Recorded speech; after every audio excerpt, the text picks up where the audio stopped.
আমরা নীতিগতভাবে সবসময় বলে এসেছি যে ন্যায় বিচার অত্যন্ত জরুরি এবং রাষ্ট্রের কাজ হচ্ছে জনগণের ন্যায় বিচার নিশ্চিত করা এবং এই ক্ষেত্রে আদালতের বিকেন্দ্রীকরণ বিশেষভাবে উপজেলা পর্যায় পর্যন্ত আদালত নিয়ে যাওয়াটা অত্যন্ত জরুরি।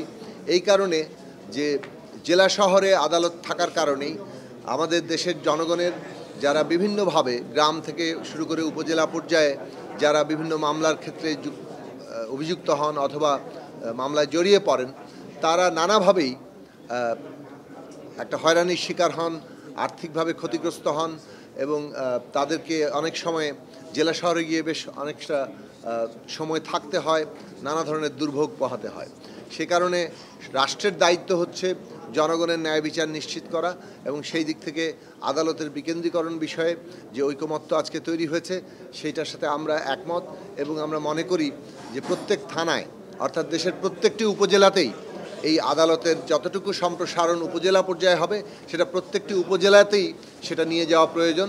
এরশাদের সময় কিন্তু হাইকোর্টের বেঞ্চ ঢাকার বাইরে নেওয়ার হয়েছিল, আবার কিন্তু আমাদের এই যে শহরের প্রতিষ্ঠিত এবং প্রভাবশালী আইনজীবীদের বিরোধিতার কারণে সেটি কিন্তু শেষ পর্যন্ত টিকে নেই। কারণ হচ্ছে এই প্রতিষ্ঠিত এবং প্রভাবশালী আইনজীবীগণ ঢাকায় থেকেই তাদের আইনি ব্যবসাকে বজায় রাখতে চান, ঢাকার বাইরে তাদের জন্য যা একটু কষ্টকর হয়।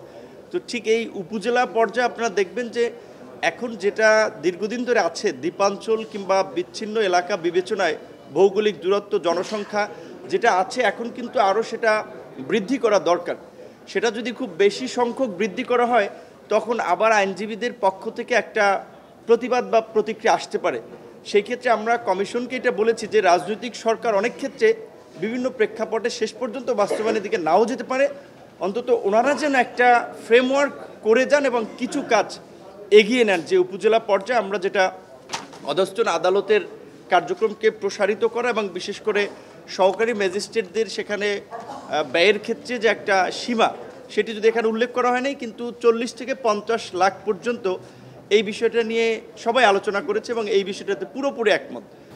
কনস্টিটিউশনের বিদ্যমান আর্টিকেল 141 ক, খ এবং গ এই আর্টিকেলগুলোতে জরুরি অবস্থা কোন সময়ে জরুরি অবস্থা রাষ্ট্রপতি ঘোষণা করবেন, কিভাবে করবেন, এই সমস্ত বিষয় বিধৃত আছে এবং জরুরি অবস্থা ঘোষণাকালে কি কি অধিকার নাগরিকদের কি কি অধিকার মৌলিক অধিকার সাসপেন্ডেড থাকবে সেগুলো বিষয়ে বলা আছে এবং অন্যান্য বিষয়ের মধ্যে সেটা কতদিন জরুরি অবস্থা রাখা যাবে, সংসদে কতদিন পরে সেটা উপস্থাপন করতে হবে, সংসদ বিদ্যমান না থাকলে কি ব্যবস্থা হবে ইত্যাদি বিষয় আছে এবং এর সাথে আরও 2-3টা ধারা সংযুক্ত করার প্রস্তাব ঐক্য কমিশনের পক্ষ থেকে দেয়া হয়েছে।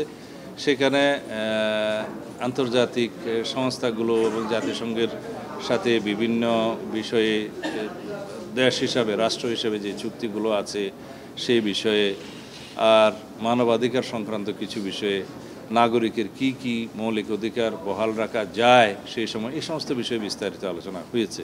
বাংলাদেশে বিগত দিনে যে 5 বার হয়েছে জরুরি অবস্থা আপনারা সবাই জানেন। আওয়ামী লীগের আমলে 74 সাল, বিএনপির আমলে জাস্টিস সাত্তার সাহেব একবার করেছেন, এরশাদ আমলে 88 এবং 90, আর সর্বশেষ মঈনুদ্দিন ফখরুদ্দিন আমলে 2007 সালে 111 যেটা আসছে জরুরি অবস্থা ঘোষণা হয়েছে। এই 5টার কোনোটাই কিন্তু বহিরাক্রমণ বা যুদ্ধ নয়, প্রাকৃতিক দুর্যোগ বা মহামারী নয়। এই 5টাই হচ্ছে রাজনৈতিক এবং শাসন ক্ষমতায় থাকা বা রাষ্ট্রীয় শৃঙ্খলা বিধানের নামে স্বৈরতন্ত্র কখনো কখনো আবার গণতন্ত্র থাকলেও আভ্যন্তরীণ শৃঙ্খলা রক্ষার কাজ ছাড়া বহিরাক্রমণ বা যুদ্ধের কোনো বিষয় ছিল না। সেই কারণে আমরা বলেছি এবং রাজনৈতিক দলগুলোর বেশিরভাগ বক্তব্য হচ্ছে এটার অপব্যবহার যেন না হয়। আমাদের পক্ষ থেকে আমরা মনে করি আজকের আলোচনা অত্যন্ত সফল আলোচনা হয়েছে। আজকের আলোচনার মধ্য দিয়ে আমরা বেশ কিছুটা পথ অগ্রসর হতে পেরেছি। একটি বিষয়ে জাতীয় ঐকমত্য তৈরি করা গেছে এবং আমরা আশা করছি যে অব্যাহতভাবে আগামী দিনগুলোর আলোচনায় আমরা জাতীয় সনদ তৈরির ক্ষেত্রে আরও অনেকটা পথ অগ্রসর হতে পারব। রাজনৈতিক দলগুলোকে আমি বারবার আন্তরিক ধন্যবাদ জানাই। রাজনৈতিক দলের নেতৃবৃন্দ তাদের সাংগঠনিক দায়িত্ব পালনের অতিরিক্ত হিসেবে ক্ষেত্র বিশেষে তাদের সাংগঠনিক দায়িত্ব পাশে রেখে তারা আমাদের সঙ্গে আলোচনায় আসছেন, বসছেন, অন্যদের সাথে কথা বলছেন এবং অংশগ্রহণ করার মধ্যে দিয়ে একটা ঐকমত্য তৈরির জায়গায় যতটা আন্তরিকভাবে অংশগ্রহণ করা সম্ভব তারা করছেন প্রত্যেকটি রাজনৈতিক দলের পক্ষ থেকে। সেজন্য জাতীয় নেতৃবৃন্দকে আমি আন্তরিকভাবে ধন্যবাদ জানাই ঐকমত্য কমিশনের পক্ষ থেকে।